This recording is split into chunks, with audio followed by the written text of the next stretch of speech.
The start of a new hurricane season also means the start of summer. And as we get ready for more fun in the sun, it's important to protect yourself against skin cancer. North Carolina ranks 16th in the country for new melanoma cases.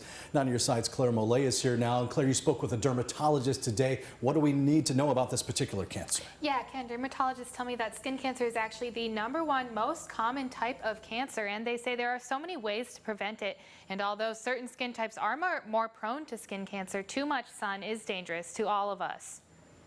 And the two main ways that people can, for the most part, get skin cancers are UV rays from the sun and tanning beds as well. Tiffany Alexander is a dermatologist with ECU Health. She says it's important to wear sunscreen with an SPF of at least 30 when in the sun this summer. And she explains there are different types of skin cancer, basal cell and squamous cell, both of which can be easily treated if caught on time. But one more serious one. So that's melanoma.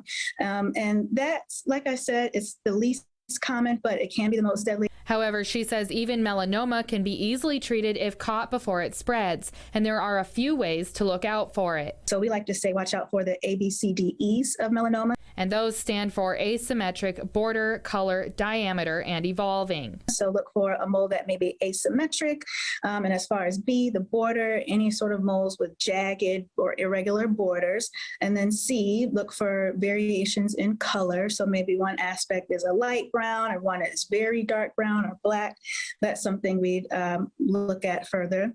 And then D, diameter. So if it's more than 6 millimeters or the size of a pencil eraser, that will certainly catch our attention. Or one that's evolving, one that's changing, one that's growing rapidly or, symptomatic. And she says while people with more fair skin tones are more susceptible to skin cancer, African Americans have a higher rate of melanoma. And it shows up in areas that typically aren't exposed to the sun, believe it or not, in African Americans. So the toes, or maybe even sometimes the fingertips or the fingers. Dr. Alexander says if you notice any irregular moles or lesions on your skin, it's important to have them checked by a dermatologist as soon as possible. And it's also important to have general skin checks to ensure there are no preliminary concerns. In studio, Claire Mollet, 9 on your side.